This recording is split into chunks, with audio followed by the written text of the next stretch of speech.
नमस्कार। प्राइम समाचारमा स्वागत छ।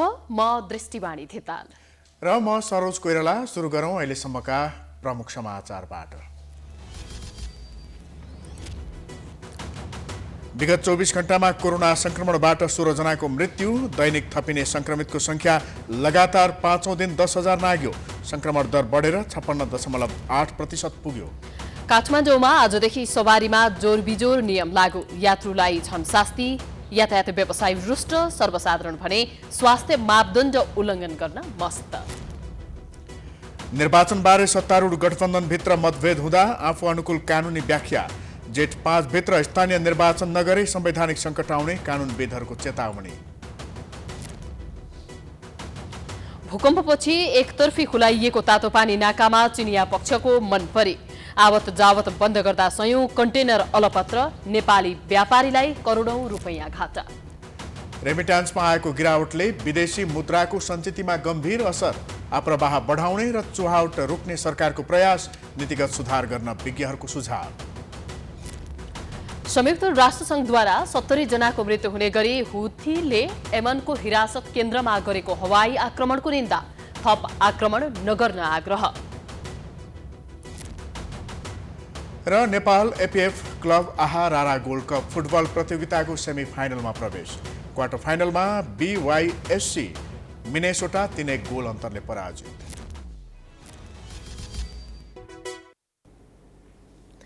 अब समाचार विस्तारमा।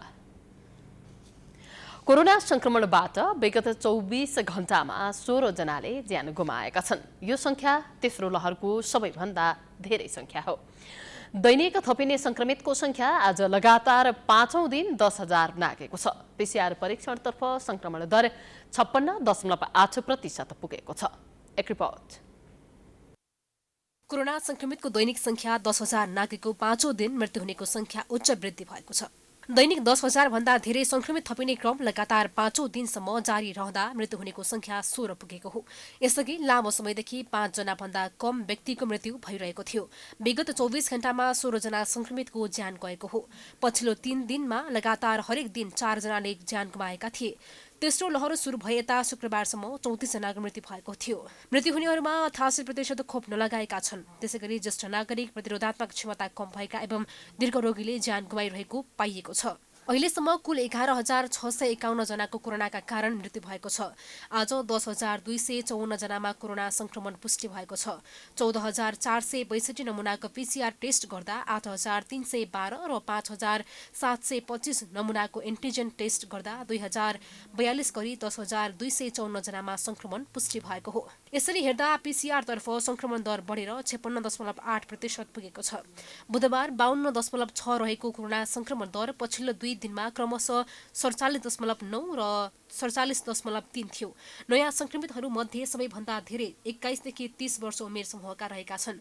यो उमेर समूहबाट 2,870 जना संक्रमित भएका छन्। त्यस्तै 31 देखि 40 उमेर समूहबाट 2,244 जना संक्रमित रहेका छन्। 10 वर्षभन्दा कमका 146 जना संक्रमित थपिएका छन्। यो सँगै नेपालमा कोरोना संक्रमितको संख्या 10,16,845 पुगेको छ। त्यस्तै थप 708 संक्रमित कोरोना मुक्त हुँदा हालसम्म नेपालमा 8,20,283 संक्रमित निको भएका छन्। नेपालमा कुल संक्रमित मध्ये 90.7% निको भएका छन्। हाल नेपालमा 72,862 सक्रिय संक्रमित आइसोलेसनमा रहेका छन्। अहिले 77 वटै जिल्लामा सक्रिय संक्रमित रहेका छन्। 15 जिल्लामा सक्रिय संक्रमितको संख्या 500 बढी छ। त्यसैगरी 17 जिल्लामा सक्रिय संक्रमितको संख्या 200 भन्दा बढी भइसकेको छ। सक्रिय संक्रमित मध्ये 34,159 जना काठमाडौँमा, 8,220 जना ललितपुरमा र 4,645 जना भक्तपुरमा रहेका छन्। अहिले आइसियुमा 210 जना र भेन्टिलेटरमा 37 जना बिरामी भएको मन्त्रालयले जनाएको छ। अहिले संक्रमित भइरहेका मध्ये अधिकांश 21 देखि 40 वर्ष उमेर समूहका मानिसहरू रहेका छन्। खोपबाट बन्ने प्रतिरोधी क्षमता छल्न सक्ने र एकपटक कोभिड भइसकेका व्यक्तिलाई पनि पुनः संक्रमण गराउन सक्ने क्षमता भएको ओमिक्रोन अन्य भेरिएन्टहरू भन्दा संक्रामक छ। संक्रमणको संख्यामा वृद्धि भए पनि ओमिक्रोन भेरिएन्टबाट संक्रमितहरूको अस्पताल भर्ना हुने सम्भावना भने कम देखिएको छ। छिटो संक्रमण भए पनि असर भने विगतका भेरिएन्टले भन्दा कम मात्रै देखिएको हो। 2 मात्राको खोप लगाएका र बुस्टर मात्रा खोप लगाएका व्यक्तिहरूमा यो संक्रमण भए पनि अस्पताल भर्ना हुने सम्भावना भने कम रहेको पाइन्छ। कोभिड-19 संक्रमण तीव्र भएपछि त्यसलाई रोक्न काठमाडौँ उपत्यकामा आजदेखि यातायातमा जोरबिजोर प्रणाली लागू गरिएको छ। स्थानीय प्रशासन काठमाडौँ, ललितपुर र भक्तपुरको संयुक्त बैठकको निर्णयअनुसार जोरबिजोर प्रणाली लागू गरिएको हो। काठमाडौँ उपत्यकामा सार्वजनिक र निजी सवारी साधनमा जोर गते जोर तथा बिजोर गते बिजोर नम्बर प्लेटका सवारी साधन सञ्चालन हुने गरी उक्त प्रणाली लागू गरिएको हो। तर यातायात व्यवसायीहरूले जोर बिजोर नियमले यातायात व्यवसायी र यस क्षेत्रमा कार्यरत मजदुरहरू मर्कामा परेको गुनासो गरेका छन्। यो नियम वैज्ञानिक पनि नभएको उनीहरूको जिकिर छ। तल्लो काम गर्ने लेबरहरू हैन, जो चाहिँ बाटोमा बसेर चाहिँ मुखै बोलिरहेका छन्, लेबर काम चाहिँ कन्स्ट्रक्सनको कामहरू गरिरहेका छन्, विभिन्न सानो सानो खालका कामहरू गरिरहेका छन्, तिनलाई सार्वजनिक सवारी साधनको प्रयोगको लागि अहिले पनि म सरकारलाई अनुरोध गर्न चाहन्छु। अहिले पनि फेरि पनि म सरकारलाई यसको चाहिँ पुनर्विचार गर्नको लागि मैले फेरि पनि भने यो माग होइन हाम्रो होइन, तर यो वैज्ञानिक सुझाव हामीले दिँदैछौँ भने वैज्ञानिक सुझाव त ग्रहण गर्नु पर्यो नि सबै निकायले। अत्यावश्यक सेवामा प्रयोग हुने र तोकिएका सवारीलाई भने जोरबिजोर प्रणाली लागू हुने छैन। औषधि एवं स्वास्थ्य सामग्री बोकेका एम्बुलेन्स, दमकल, सब वाहन, ग्यास, पेट्रोलियम पदार्थ बोकेका सवारी साधनमा जोर बिजोर प्रणाली लागू हुने छैन। खाद्यान्न, दुग्धजन्य पदार्थ, फलफुल, तरकारी, पानी, अन्डा, माछा मासु, पशुपक्षी, दाना एवं कृषि तथा पशुजन्य सामग्री बोक्ने सवारी साधन पनि निर्बाध रूपमा सञ्चालन गर्न पाइनेछ। परिचय पत्रका आधारमा बैंक, बीमा, वित्तीय संस्था, वायु सेवा कम्पनी, डाक तथा कुरियर सेवा, दूरसञ्चार सेवा प्रदायक निकायका कर्मचारीले प्रयोग गर्ने सवारी साधन सञ्चालन गर्न पाइने आदेशमा उल्लेख छ। यस्तै सूचना तथा प्रसारण विभागबाट जारी प्रेस पास तथा पत्रकार परिचय पत्र रहेका सञ्चारकर्मीले प्रयोग गरेका सवारी साधन, सरकारी र कूटनीतिक नियोगका सवारी साधन सञ्चालन गर्न पाइनेछ।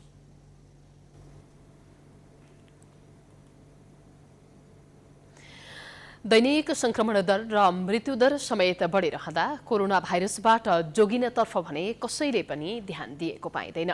सरकारले लागू गरेको नियम पनि राम्रोसँग पालना भएको छैन। सर्वसाधारणले नै स्वास्थ्य मापदण्डको हेलचक्राई गरिरहेका छन्। एक रिपोर्ट। कोरोना भाइरस संक्रमितको संख्या बढ्दै गएपछि त्यसको रोकथाम तथा न्यूनीकरणका लागि नयाँ नियम लागू गरिएको छ। पछिल्ला केही दिनदेखि काठमाडौँ उपत्यकामा कोरोना भाइरस संक्रमित दैनिक बढिरहे पनि भिडभाडमा भने कमी आएको छैन। भिडभाड हुने स्थानमा सर्वसाधारणहरू भने बिना मास्क हिँडिरहेका छन्।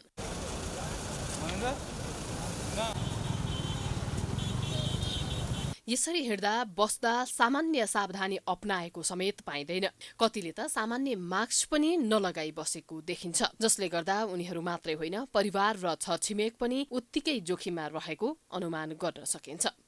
कोरोनाको जोखिम न्यूनीकरणका लागि प्रशासनले 25 जना भन्दा बढी भेला हुन रोक लगाए पनि कार्यान्वयन भइरहेको छैन। यो नियमको अवज्ञा गर्दै भिड हुने स्थानको अवस्था पहिलेको भन्दा त्यति फरक छैन। सरकारले खोप केन्द्र नै व्यवस्थापन गर्न सकेको छैन। प्रशासनले पनि स्मार्ट लकडाउनमा कडाई गर्न सकेको छैन। म सबै जनस्वास्थ्यको मापदण्ड पालन गरिरहेको छु। हामी अब पसलमा बसे पनि सेनिटाइजर, मास्क सबै हामी युज गरेर बस्छौँ। कस्टमरलाई पनि त्यत्तिकै छिर्न दिँदैनौँ। मास्क नलगाइकन छिर्न दिने गरेको छैन। मास्क नलगाइ आउँछन् धेरै जसो, प्रायः जसोलाई हामीहरू मास्क यहीँबाट दिएर भए पनि, अनि नत्र भए उनीहरूलाई अब हामीहरू सधैँ बाँड्न त सक्दैनौँ, हाम्रो छैन होइन। हामीहरू किन्न लगाएर मास्क नलगाइ नआउनुहोस् भनेर भए पनि मास्क चाहिँ लगाएरै पसाउँछौँ। भिडभाड अब सरकारले जोर बिजोर प्रणाली लागू गरेको छ होइन। गौशालामा चाहिँ हजुरको सधैँ प्रायः जस्तो भिडभाडै हुन्छ। नगरपालिका आउँदा पनि नगरपालिका पनि उठाउन सक्दैन। अब प्रहरीहरू पनि हजुरको त्यहाँ बिहानदेखि माइकिङ गरेर बसिरहेको हुन्छ, भिडभाड नगर्नुहोस्, जनस्वास्थ्यको मापदण्ड पालना गर्नुहोस् भनेर हुन्छ, र पनि कसैले पालना गरेर देखिँदैन। अझै अब तपाईँको अहिले त फाइन हान्ने भनेको छ होइन, फाइन पनि हान्ने देखिँदैन।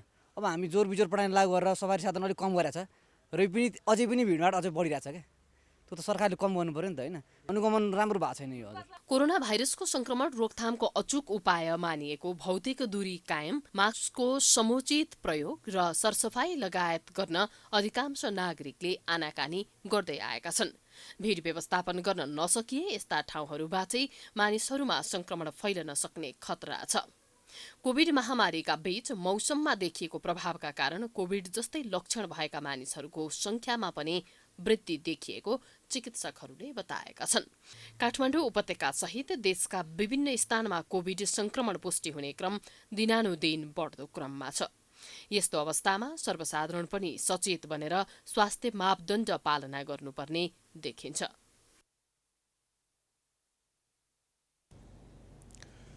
भौतिक पूर्वाधार तथा यातायात मन्त्री रेणु यादवको गौर नरसंहार दोहोर्याइदिने भन्ने धम्कीपूर्ण अभिव्यक्ति सार्वजनिक हुँदा पनि सरकारले अझै ती मन्त्रीलाई कारबाही गरेको छैन। मन्त्रीले सार्वजनिक रूपमा जे बोल्दा पनि हुन्छ भन्ने यो सरकारका सामु गम्भीर प्रश्न उठेको छ। एक रिपोर्ट।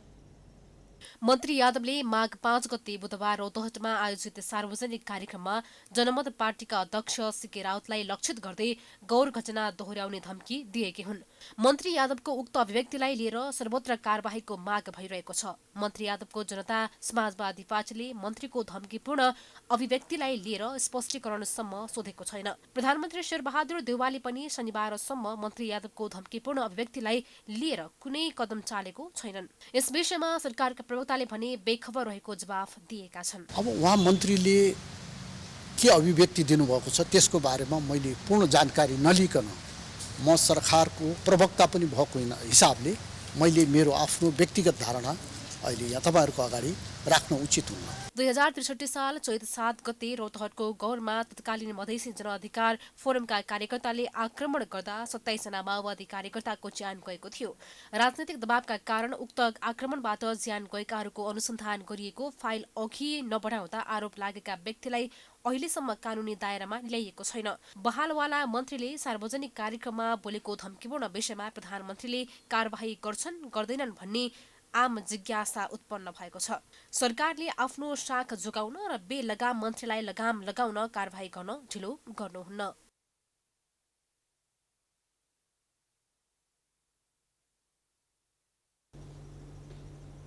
समाचारको सिलसिला अझै जारी छ। हामी विश्रामपछि आउँछौँ। बाँकी समाचारको साथमा विश्रामपछि स्वागत छ। अब बाँकी समाचार। स्थानीय तह प्रदेश सभा र प्रतिनिधि सभाको कार्यकाल सकिने लाग्दा सत्तारूढ गठबन्धनभित्र निर्वाचनबारे छलफल सुरु भएको छ। स्थानीय तह निर्वाचन ऐन र संविधानमा भएको व्यवस्था बाजिएपछि विभिन्न कोणबाट बहस सुरु भएको हो। निर्वाचनका सन्दर्भमा सत्ता गठबन्धनमा रहेका दलहरूले नै संविधानको व्याख्या आफ्नो स्वार्थ, दलको रक्षार्थ र परिस्थिति अनुकूल गरिरहेका छन्। एक रिपोर्ट। आगामी 3 तहको निर्वाचनको विकल्पमाथि भइरहेको छलफलले राष्ट्रिय राजनीतिलाई तरङ्गित बनाएको छ। स्थानीय तह निर्वाचन ऐन र संविधानमा भएको व्यवस्था बाजिएपछि विभिन्न कोणबाट बहस सुरु भएको हो। निर्वाचन ऐनले चाहिँ यो 2 महिना अगावै यो चाहिँ स्थानीय निर्वाचन भएको हुनुपर्छ भन्नेमा चाहिँ छ हैन। र कन्स्टिट्युसनले चाहिँ संविधानले चाहिँ के भन्छ भन्दाखेरि कार्यकाल 5 वर्ष हो, तर कार्यकाल सकेको 6 महिना भित्रमा गर्नुपर्छ भन्नेमा चाहिँ संविधानको कुरा छ। तर अब अहिले आएर चाहिँ के हो भन्दाखेरि यो चाहिँ जुन हामीहरूले यो कन्स्टिट्युसनलाई लेखन गर्दाखेरि नि यो चाहिँ समग्र रूपमा चाहिँ यसको इन टोटालिटी हामीले चाहिँ स्पिरिट चाहिँ बुझेर हामीले चाहिँ काम गर्नुपर्छ, खाली चाहिँ राख्नु हुँदैन भन्ने मेरो पर्सनल ओपिनियन चाहिँ मेरो त्यही हो र त्यही अनुसार चाहिँ हुनुपर्छ भन्ने मेरो भनाइ छ। स्थानीय तह, प्रदेशसभा र प्रतिनिधि सभाको चुनाव अगाडि पछाडि गर्ने विषयमा प्रमुख राजनैतिक दलहरू नै विभाजित बनेका छन्। नेपाली कांग्रेस र प्रमुख प्रतिपक्षी एमाले वैशाखमा स्थानीय तह निर्वाचन गर्ने पक्षमा उभिएको जस्तो देखिन्छ। निर्वाचनका सन्दर्भमा सत्ता गठबन्धनमा रहेका दलहरूले नै संविधानको व्याख्या आफ्नो दल अनुकूल गरिरहेका छन्। तर नेपाली कांग्रेसभित्र पनि निर्वाचनलाई लिएर 3 धार देखा परेको छ।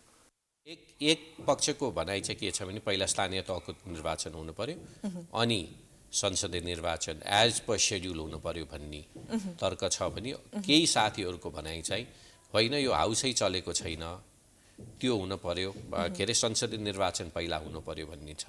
र अर्को कुरा के आइरहेछ भने बरु तिनै तहको एकैचोटि गरौँ, त्यो गरे भने आर्थिक रूपमा पनि यसले कम बोझ हुन्छ देशलाई। नत्र 2 चोटि चुनाव गर्दाखेरि झन्नै 50 कि 60 अरब खर्च हुन्छ भने एक लटमा गर्न सक्यो भने 35 अरबसम्म हामीले 2-3 तहकै निर्वाचन सकाउन पनि सक्छौँ भन्ने किसिमको तर्क पनि आएको छ। प्रधानमन्त्री देउवा निकटहरू कुनै पनि हालतमा स्थानीय तहको निर्वाचन नसार्न सुझाव दिइरहेका छन्। देउवा स्वयं पनि स्थानीय तहको निर्वाचन नगरेर स्थानीय तह प्रतिनिधि विहीन भएको खण्डमा कलङ्कको भारी बोक्न तयार छैनन्। यदि वैशाखमै स्थानीय तहको निर्वाचन भएको खण्डमा सत्ता गठबन्धन टुट्ने डर कांग्रेसलाई छ। सत्ता गठबन्धन टुटेको खण्डमा नेकपा एमाले र माओवादी केन्द्रबीच पुनः गठबन्धन सहमति चुनावी तालमेलमा जाने खतरा कांग्रेसले देखेको छ। यसकारण पनि देउवा सशंकित बनेका छन्। प्रमुख प्रतिपक्षी नेकपा एमाले कुनै पनि हालतमा स्थानीय तहको निर्वाचन सार्न नहुने पक्षमा छ। संविधानको धारा 225मा गाउँसभा र नगरसभाको कार्यकाल निर्वाचन भएको मितिले 5 वर्षको हुने र स्थानीय तह जनप्रतिनिधि विहीन हुन नहुने भन्दै एमाले वैशाखमा स्थानीय चुनाव गराउनु पर्ने तर्कलाई जोडतोडका साथ अघि सारेको छ। स्थानीय तहको चुनाव पनि हुने, प्रतिनिधि सभाको चुनाव पनि हुन्छ भने हैन, त्यो कुरा हामी मान्छौँ। तर कसैले पनि स्थानीय तहको चुनाव सार्ने कुरामा किमार्थ समर्थन गर्दैन।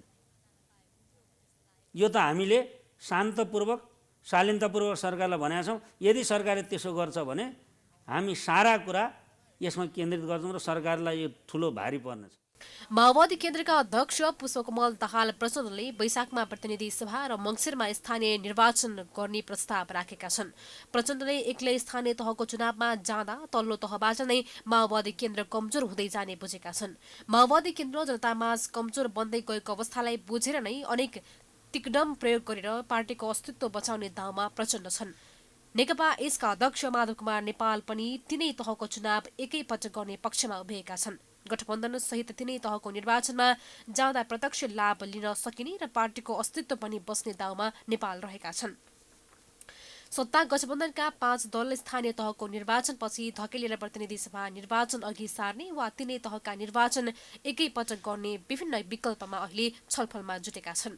नेकपा एमाले प्रतिनिधि सभा लगातार अवरुद्ध गरिरहेकै कारण पनि स्थानीय तहभन्दा पहिले प्रतिनिधि सभाकै निर्वाचन गर्ने हो कि भन्ने बहस राजनीतिक वृत्तिमा चल्न थालेको हो। तर तत्कालीन प्रधानमन्त्री केपी शर्मा ओलीले पुस 5 र ज्येष्ठ 7मा संसद विघटन गरेर निर्वाचन घोषणा गरेपछि त्यसलाई प्रतिगामी करार गरेको अहिलेको सत्ता गठबन्धनले नैतिक प्रश्नको सामना भने गर्नुपर्नेछ।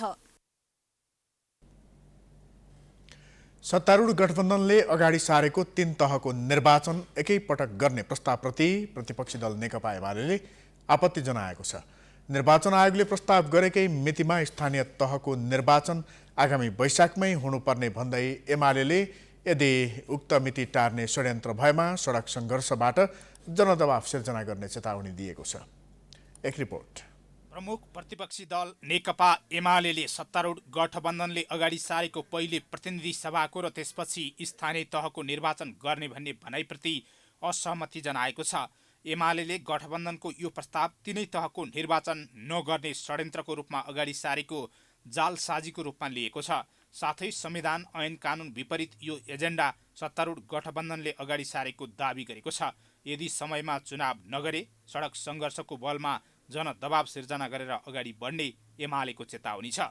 यदि स्थानीय निर्वाचन भएन भने जनताबाट जनदबाव आउँछ। त्यसकारणले त्यो जनदबावलाई ठेक्नलाई यो पवित्र गठबन्धनको यो सरकारले एउटा अर्ली इलेक्सनको एजेन्डा ल्याएको छ जनताको बीचमा, जुन एजेन्डालाई नेपाली जनताले स्वीकार गर्न सक्दैन।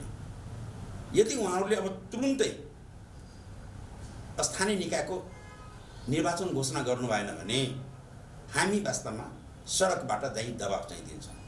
साथै एमाले आगामी वैशाखमा निर्वाचन आयोगले प्रस्ताव गरेको स्थानीय तहको निर्वाचन पनि नगर्ने, प्रतिनिधि सभा र प्रदेश सभाको पनि चुनाव नगर्ने खेल खेलेको आरोप लगाएको छ। सत्ता र गठबन्धन टिकाउन एमालेसँग डराएर चुनावबाट भाग्न खोजेको आरोप एमाले नेताहरूको छ। संविधान र विधि मिच्न सरकार आफै लागेको भन्दै एमाले अदालतको परमादेशबाट बिउताइएको संसदलाई पनि सरकारले नै मार्न खोजेको आरोप लगाएको छ। विद्यमान संविधानले 3 तहकै निर्वाचन एकैपटक गर्न अनुमति नदिएकाले वैशाखमा स्थानीय तहको निर्वाचन गर्नुपर्ने र त्यसपछि जेठमा वा कार्तिक मङ्सिरमा सङ्घ र प्रदेशको चुनावमा जाँदा केही फरक नपर्ने एमालेको भनाइ छ। पनि त्यो ठिक हुन्छ, तर मुख कुरा के हो भनेदेखि निर्वाचन आयोगले जुन सरकारलाई एउटा जुन सिफारिस डेट तोकेर पठाएको छ त्यसअनुसार निर्वाचन गर्ने कि नगर्ने। अब जुन जनप्रतिनिधिहरूको म्याद जेठ 4 गते उपरान्त सकिरहेछ त्यो चुनाव चाहिँ नगर्ने, जसको अझै 10 महिना बाँकी छ त्यो चुनाव चाहिँ गर्ने, यो षड्यन्त्र होइन भने त के हो यो त? त्यसैले हामीले यसलाई षड्यन्त्रको रूपमा ल्याएका छौँ। स्थानीय तहलाई रिक्त बनाउन नहुनेतर्फ सबै सचेत बन्नुपर्ने भन्दै एमाले नयाँ जनादेश अनुसार देशलाई हिँडाउन लाग्नुपर्नेमा जोड दिएको छ। त्यसका लागि तत्काल निर्वाचनको मिति घोषणा गर्नुपर्ने एमाले नेताहरूको भनाइ छ। निर्वाचन सम्बन्धी स्थानीय निर्वाचन सम्बन्धी ऐनमा जे प्रबन्ध छ सोही अनुसार अगाडि बढौँ। स्थानीय तहको निर्वाचन बेला भएको छ, ठिक बेला छ, जनताको माग पनि छ, कानुनले त्यही माग गरिएको छ, संवैधानिक व्यवस्था यही छ, स्थानीय तहको निर्वाचन गरौँ।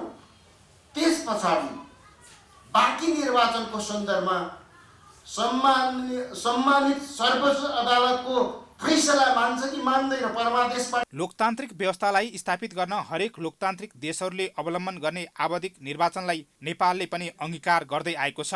संसदीय राजनीति गर्ने सबै दलको सहमतिमा मुलुकमा प्रचलित निर्वाचन सम्बन्धी ऐन कानुन संविधानमा भएको प्रबन्धहरूलाई व्यापक रूपमा सामूहिक छलफल गरेर जारी गरेका हुन्। तर अहिले विभिन्न दलका नेताले आफैले निर्माण गरी लागू भएका त्यस्ता कानुनी संवैधानिक व्यवस्थालाई आफ्नो दलको स्वार्थ अनुकूलको व्याख्या गरिदिँदा निर्वाचन आयोगले आगामी वैशाखमा प्रस्ताव गरेको स्थानीय तहको चुनाव हुने हो या नहुने हो भन्नेमा शङ्का कायमै छ। तर नेकपा एमालेको वैशाखमै स्थानीय चुनाव गराउनुपर्ने बटम लाइनलाई सत्ता गठबन्धनले ख्याल गर्न पनि त्यत्तिकै आवश्यक देखिन्छ। प्राइम टाइम्स एचडीका लागि हरिशरण तिमल सिन्हाको रिपोर्ट।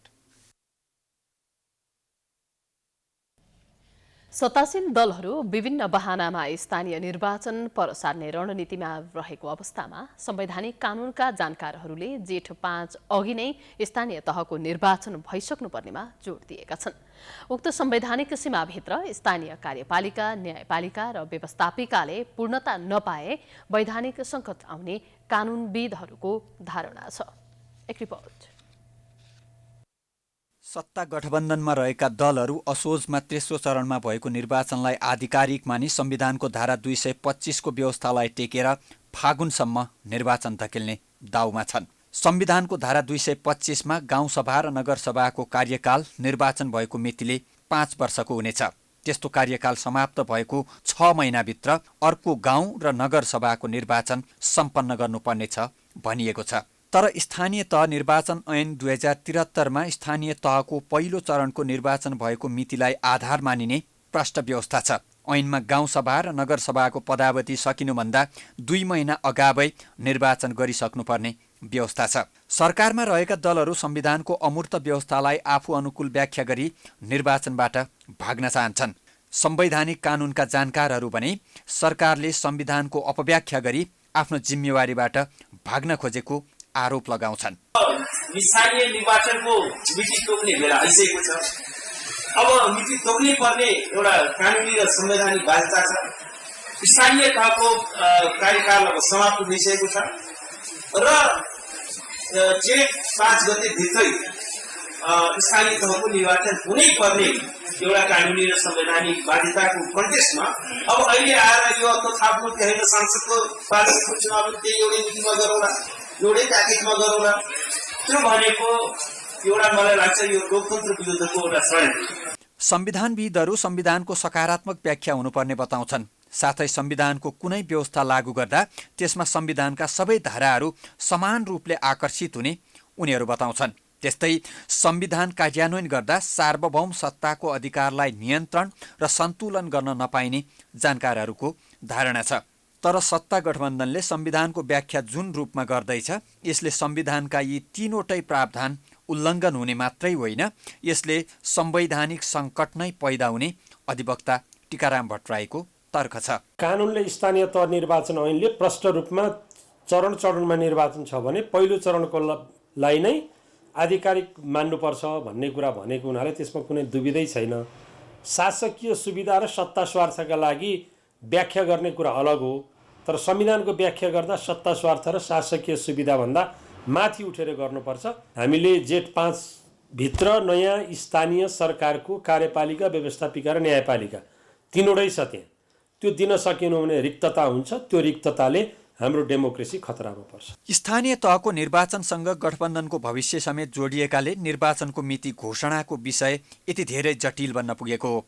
नेकपा माओवादी केन्द्रका अध्यक्ष प्रचण्ड र नेकपा एकीकृत समाजवादी पार्टीका अध्यक्ष माधव कुमार नेपाल यो गठबन्धनलाई सङ्घीय प्रतिनिधि सभाको निर्वाचनसम्म लैजान चाहन्छन्। देउबाले पनि गठबन्धनमा कुनै सङ्कट नआउने आश्वासन दिइसकेका छन्। तर स्थानीय तहको निर्वाचनले तिक्तता बढाउन सक्ने अध्यक्षद्वयको आकलन छ। कतिपय काङ्ग्रेसी नेताहरू समेत प्रचण्ड र माधव नेपालको विचारसँग सहमत रहेको अवस्थामा प्रधानमन्त्री तथा नेपाली काङ्ग्रेसका सभापति देउबा भने आफूले संविधान विपरीत काम गरेको कलङ्क बोक्नु नपरोस् भन्नेमा सचेत रहेको कतिपय काङ्ग्रेसीहरू बताउँछन्। सत्ता गठबन्धन पनि बचाउनु पर्ने र वैशाखमै स्थानीय तहको निर्वाचन पनि गर्नै पर्ने दबावमा देउबा रहेको अवस्थामा निर्वाचनको मिति घोषणा थप जटिल बन्दै गएको छ।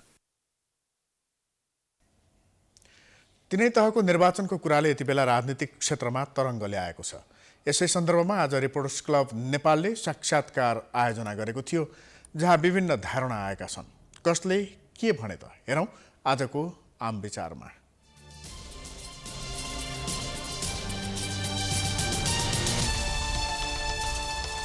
स्थानीय तहको समयावधि सिद्धिएको 6 महिनाभित्र निर्वाचन गर्नुपर्छ भन्ने छ। तर त्यो 6 महिना किन राखिएको भने अवधि सिद्धिन्छ अनि 6 महिनामा गरौँला भनेर होइन, विशेष परिस्थिति पर्यो, त्यो अवस्थामा गर्न सकिएन, गर्न नसकिने अवस्था पर्यो भने हो। अहिले त्यस्तो निर्वाचन गर्न नसकिने अवस्था छैन। त्यसैले यसलाई त्यो 6 महिनाको अवधिलाई टेकेर इलेक्सनमा ल्याउन पाइँदैन। इलेक्सन टाइममा हुनुपर्दछ, त्यो नै डेमोक्रेसीको व्याल्यु। 5 गते सबैको समय भनेको 5 वर्ष सकिन्छ। अब 6 गतेपछि के हुने भयो भने अर्को सेट आउनु पर्यो। भनेपछि यसरी यो निर्वाचन आयोग हामीले संविधानमै टेकेर होइन, संविधानलाई टेकेर, किनभने अब त्यो स्थानीय तहको चुनावलाई अलिकति पछाडि सार्छु, पछाडि जानुपर्छ भनेर त्यो त्यसरी संविधानले त्यो भनेको पनि छैन, त्यसरी लेखेको पनि छैन। त्यसकारण योभन्दा अगाडि जुन मितिमा चुनाव भएको थियो त्यही मितिमा स्थानीय तहको निर्वाचन गरिनुपर्छ, ताकि संविधान र कानुनको मर्म जुन 5 सालको जीवन छ स्थानीय तहको, हरेक स्थानीय तहको आफ्नो लाइफ ग्यारेन्टी छ 5 वर्ष। चाहे त्यो वैशाखमा चुनाव भएको छ भने उसको वैशाखमा 5 वर्ष पुग्छ, असारमा छ भने असारमा 5 वर्ष पुग्छ, आश्विनमा छ भने आश्विनमा 5 वर्ष पुग्छ। त्यसलाई घटिबडी गर्न सकिँदैन।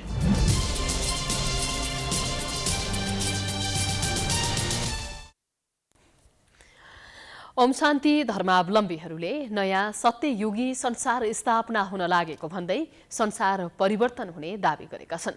आज रिपोर्टर्स क्लब नेपालमा पत्रकार सम्मेलनको आयोजना गर्दै प्रमुख राजयोग प्रशिक्षक इन्द्रबहादुर चन्दले भगवान धरतीमा आएको परमात्माको सन्देश सबैको कानमा पुर्याउनु पर्ने बताएका हुन्। उनले विश्वमा सबै मनुष्य आत्माहरूलाई सुख, शान्ति र सम्पन्न राज्य व्यवस्था चाहिएको भन्दै ब्रह्मकुमारी राजयोग सेवा केन्द्रले आयोजना गर्दै आएको राजयोग मेडिटेसनको 7 दिने कोर्स लिन आग्रह पनि गरे। के भन्न चाहे भने हजुरहरूले 7 डेज कोर्स गर्दै बसेला, किनभने मैले पहिला पनि बताएको, हाम्रो ऋषि सर मार्फत पनि बताएको छु र भन्दाखेरि संसारमा यो हाम्रो देशमा यो पत्रकारिता भनेको 4औं अङ्ग भने तापनि पहिलो अङ्गको काम गरेको हामी देख्दछौँ। कार्यक्रमका प्रमुख अतिथि रिपोर्टर्स क्लब नेपालका सभापति एवं प्राइम टाइम्स टेलिभिजनका अध्यक्ष ऋषि धमलाले मेडिटेसनले मान्छेलाई 1 घण्टामा परिवर्तन गर्न सक्ने भन्दै यसबाट शरीरमा नयाँ र सकारात्मक तरङ्ग ल्याउने बताए। आफूलाई योग र ध्यान त्यसैगरी मेडिटेसन गरे भने केही नयाँ कुरा आउँछ भन्ने विश्वास रहेकै कारण आफू दैनिक 20 घण्टा काम गर्न सकेको पनि उनले बताए। 20 घण्टा काम गर्दाखेरि अविरल रूपमा बोलिरहँदाखेरि अब मैले योग गरेको भए, ध्यान गरेको भए, मेडिटेसन गरेको भए मसँग नयाँ शब्दहरू हुन्थ्यो अथवा नयाँ कुराहरू आउँथ्यो। भगवान्ले मलाई धेरै ज्ञान दिन्थे। त्यो कुराहरू म सोच्छु किन भन्दाखेरि मान्छेको जीवनमा सबभन्दा ठुलो कुरा मान्छे एकदम गहिराइमा गएर चाहिँ ध्यानमा चाहिँ लिप्त हुनुपर्छ, अनि मात्र त्यो मान्छे सफल हुन्छ ध्यानमा। ओम शान्ति धर्मावलम्बीहरूले संसार पूर्ण रूपमा ध्वस्त हुने र 33 कोटी देवी देवताको राज्य स्थापना हुने दावी गरेका थिए। समाचारको सिलसिला अझै जारी छ। हामी विश्रामपछि आउँछौँ। बाँकी समाचारको साथमा विश्रामपछि स्वागत छ। अब आर्थिक समाचार।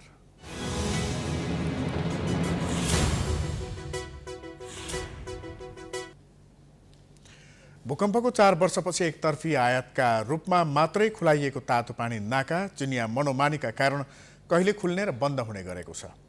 गत पुस 16मा चीनको खासा र न्यालम क्षेत्रमा बाक्लो हिमपातका कारण चिनिया कन्टेनर आवतजावत रोकिएपछि तातोपानी नाका ठप्प भएको हो।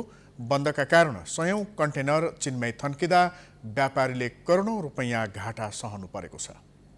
एक रिपोर्ट। 2076 को जेठमा तिब्बतको स्थानीय प्रशासन नेलाम काउन्टीले खासाभन्दा करिब 35 किलोमिटर माथिको क्यानोनको ताल फुट्ने सम्भावना भएकाले तातोपानी नाकाबाट कारोबार नगर्न भन्दै सूचना जारी गरेपछि नाका लामो समय बन्द भयो। लामो समय पटक पटक नाका बन्द भएपछि चीनमै थन्किएका व्यापारिक सामग्री ल्याउन ढिलाइ भएपछि अधिकांश नेपाली व्यापारी पेसाबाटै पलायन समेत भए। भूकम्प, भोटिकोसीको बाढी, वर्षा र सुक्खा पहिरोसहित हिमपात, कोरोना संक्रमण जस्ता अनेक कारण देखाएर नेपाललाई साह्रो गाह्रो परेकै बेला उत्तरी चिनिया नाका बन्द भएपछि नेपाली व्यापारीले कठिनाई बेहोर्नु परेको छ। चीनको जुनसुकै बजार या कम्पनीबाट झिकाएका सामग्री खासाबाट तातोपानी आइपुग्न कम्तीमा 12 देखि 15 दिन लाग्ने गर्दछ। छिमेकी देश चीनले तातोपानी नाकाप्रति देखाएको यो व्यवहारबाट नेपाली व्यवसायीहरू मारमा परेका छन्। कोभिडको पहिलो लहरमा बन्द नाका चीनको खासा र न्यालम क्षेत्रमा थन्किएका 150 कन्टेनरका रेडिमेड र अन्य सामग्री राजधानी पुर्याउने लक्ष्य राखेर आइसोलेट एरिया सहित सञ्चालनमा ल्याइएको थियो। तर सीमित कन्टेनरबाट हुने आयातका कारण 10-15 दिनभित्र आइपुग्ने सामान काठमाडौँ भित्रन महिनौं लाग्दा व्यापारीले करोडौं रुपैयाँ घाटा बेहोर्नु परेको थियो। गत महिना चीनको लासा स्थित नेपाली महावाणिज्य दूतावासमा नेपाल र चीनका उच्च अधिकारी बीच कार्गो कन्टेनर आयात बढाउने विषयमा छलफल भएको थियो। तर सरकारले भने कूटनीतिक पहल गरेर सहजीकरण गरिरहेको छैन। सर्वसाधारणको मर्काप्रति सरकार गम्भीर नभई कर असुल्न मात्र सरकारी निकायको ध्यान केन्द्रित भएको व्यवसायीको गुनासो छ। तातोपानी नाका पनि सुचारू रूपले राम्रोसँग सञ्चालन भएको छैन, केरुङ पनि राम्रोसँग सञ्चालन भएको छैन। त्यसले गर्दाखेरि अहिले चाइनासितको व्यापार निकै कठिन छ। अब तपाईँको इम्पोर्टमै यो समस्या छ भनेपछि अब एक्सपोर्ट त सामान्यतया अहिले नगएकै अवस्था छ, बन्द जस्तै स्थिति छ। तातोपानी र केरुङ नाकाबाट 20 कन्टेनर सामान छाड्ने चीनको लासामा भएको कार्गो बैठक तथा छलफलको प्रमुख सहमति र निर्णय लासामै सीमित रह्यो। चीनले ठाउँको अभाव, कोरोना महामारी र मौसम प्रतिकूलताका कारण देखाउँदै कार्गो कन्टेनर आयात तत्कालका लागि नबढाउने सूचना दिएको तातोपानी सुक्खा बन्दरगाह तथा भन्सार कार्यालयको भनाइ छ। नाकाबारे चीन पक्षबाट छलफल नभएको महिनौं भएकोले नेपाली व्यापारीको समस्यालाई चीनले गम्भीर रूपमा नलिएको भन्सार कार्यालयको भनाइ छ। नाका खुलाउन पहलका लागि स्थानीय तह र व्यापारीहरूले प्रशासनको पटक पटक ध्यान केन्द्रित गरेका छन्। तर भूकम्प, बाढी पहिरो र कोभिडको बहानामा चीनले स्थल नाका हुँदै आएको सामग्री आयात निर्यात व्यापारलाई निरुत्साहित गरेको व्यवसायीको गुनासो छ। निर्बाध नाका सञ्चालन हुने वातावरण बनाउन सरकारले सहजीकरणका लागि दूतावास र अन्य कूटनीतिक संयन्त्र मार्फत आवश्यक पहल गर्न जरुरी छ। प्रत्येक महिना रेमिटेन्समा आएको गिरावटले विदेशी मुद्राको सञ्चितमा गम्भीर चाप पर्न थालेपछि सरकार त्यसको आप्रवाह बढाउने र चुहावट रोक्ने उपायतर्फ अग्रसर बढेको छ। रेमिटेन्स पठाउनेहरूलाई लोभ्याउने आकर्षक प्याकेज ल्याउन सके, हुन्डी लगायत अनौपचारिक अर्थतन्त्र नमौलाउने रकम पठाउनेले पनि ढोक्कका साथ पठाउन सक्ने र विदेशी मुद्राको सञ्चित पनि बढ्न गई अर्थतन्त्रमा सुधार देखिनेछ। एक रिपोर्ट। चालू आर्थिक वर्षको पहिलो 5 महिनामा रेमिट्यान्स आप्रवाहमा 6.8% कमी आएको थियो, जबकि गत आर्थिक वर्षको सोही अवधिमा यस्तो आप्रवाह 11% बढेको थियो। रेमिट्यान्समा आएको यो गिरावटले विदेशी मुद्रा सञ्चितमा चाप पर्न थालेपछि आर्थिक क्षेत्रमा थप चिन्ता बढाएको छ। सोही चिन्ता सरकारसम्म पुग्यो। अर्थमन्त्री जनार्दन शर्माले निजी क्षेत्रका व्यक्तित्वहरू र ब्याङ्करहरूसँग औपचारिक माध्यमबाट रेमिट्यान्स कसरी भित्राउन सकिन्छ भन्नेबारे छलफल पनि गरे। अर्थतन्त्रमा एकपछि अर्को गरी सूचकहरू खस्किरहेको अवस्थाबारे अर्थमन्त्री शर्माले गरेको विशेष छलफलमा रेमिट्यान्सको विषयले बढी प्राथमिकता पाएको हो।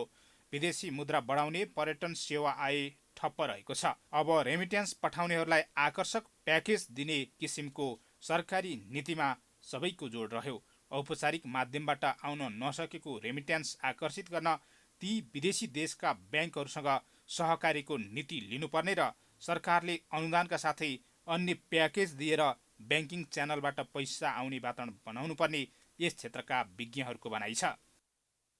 विदेशी मुद्रा चाहिँ हुन्डीबाट नबाहिर नि सोझै नेपालभित्र आउनको निमित्त केही आकर्षक योजना ल्याउनै पर्छ।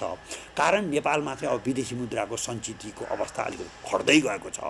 खास गरी हामीलाई चाहिँ पर्यटन उद्योगबाट आउँथ्यो, पर्यटन उद्योग पूर्ण रूपमा धराशायी भएको छ। सेवा व्यवसाय धराशायी भएको अवस्थामा हाम्रो विदेशी मुद्रा आर्जनको एकमात्र स्रोत महत्त्वपूर्ण अहिले रेमिटेन्स भएको छ। रेमिटेन्सको रकम चाहिँ सबै नै विदेशी मुद्रा नेपालमा ल्याउनेतर्फ सरकारको विशेष पहल आवश्यक छ।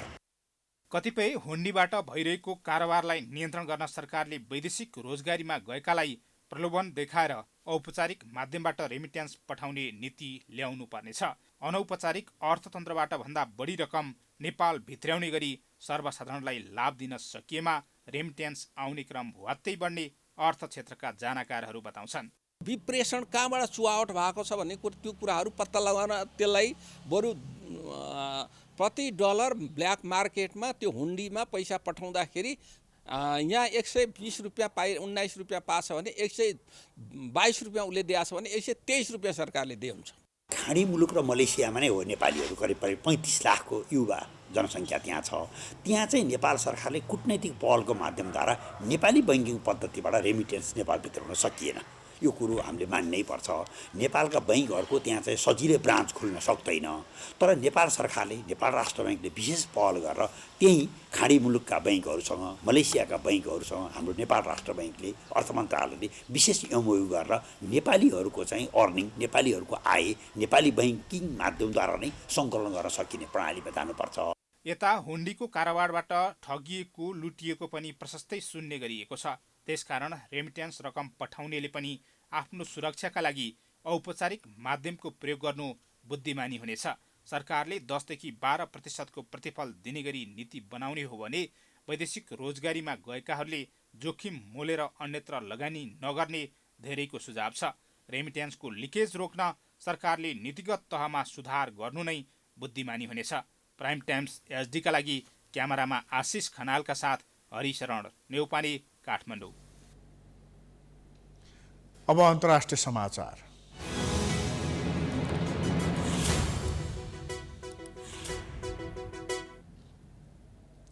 संयुक्त राष्ट्रसङ्घले यमनको हिरासत केन्द्रमा भएको हवाई आक्रमणको निन्दा गरेको छ। शुक्रबार उत्तर पश्चिमी यमनमा विद्रोही हुथी आन्दोलनको गढ मानिएको सादामा रहेको केन्द्रमा शुक्रबार आक्रमण हुँदा 70 जनाको मृत्यु भएको थियो।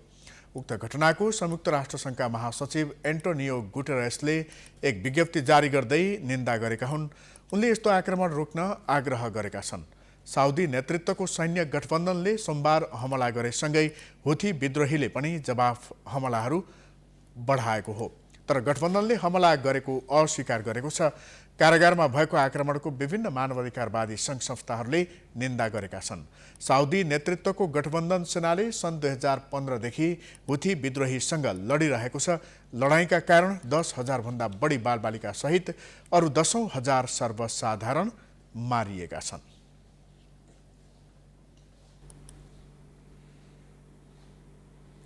अब खेलकुद समाचार।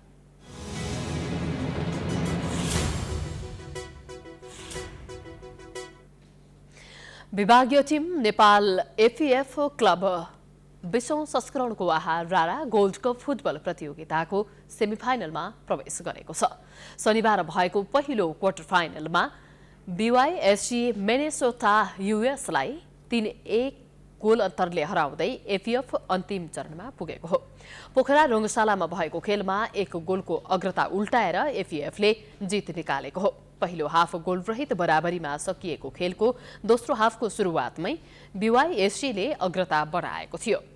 खेलको 47औं मिनेटमा राइलीको क्रसमा मिगल फेलाफक्सले हेड मार्फत गोल गर्दै बीवाईएससीलाई अग्रता दिलाएका थिए।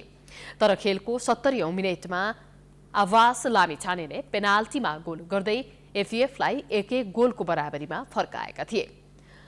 अर्मान्डलाई बीवाईसीका हेक्टरले पेनाल्टी एरियामा फाउल गर्दै लडाएपछि एफिएफले पेनाल्टीको अवसर पाएको थियो, जसमा आवासले सहजै गोल गरे। खेलको 84औं मिनेटमा सब्स्टिट्युट खेलाडी रवि थिङ्कले गोल गर्दै एफिएफलाई 2-1 को अग्रता दिलाए। त्यसपछि खेलको इन्जुरी समयमा रविले व्यक्तिगत दोस्रो गोल गर्दै एफिएफलाई 3-1 को जित दिलाएका थिए। अब एफिएफले सेमिफाइनलमा सङ्कटा क्लब र मछिन्द्र क्लब बीचको विजेतासँग खेल्नेछ। सहारा क्लब पोखराको आयोजनामा जारी प्रतियोगितामा कुल 10 टिमको सहभागिता रहेको छ।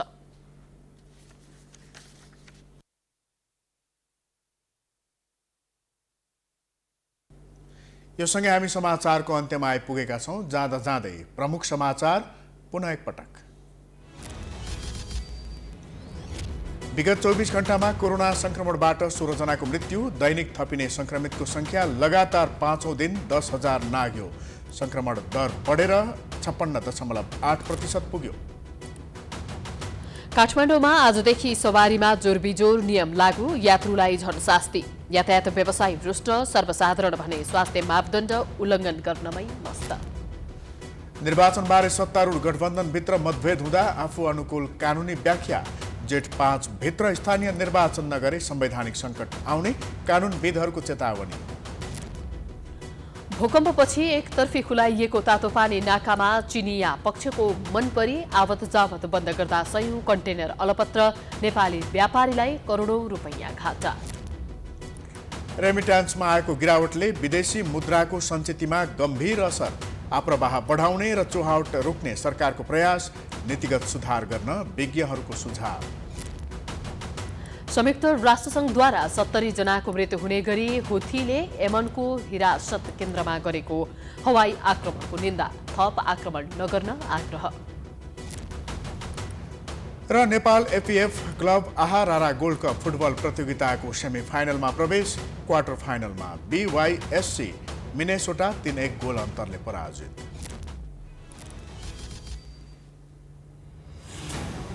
प्राइम समाचार अहिलेलाई सकियो। यसपछिको प्रस्तुति धमलाको हमला, ऋषि धमलाको साथमा। हेर्दै गर्नुहोला प्राइम टाइम्स एसडी। नमस्कार।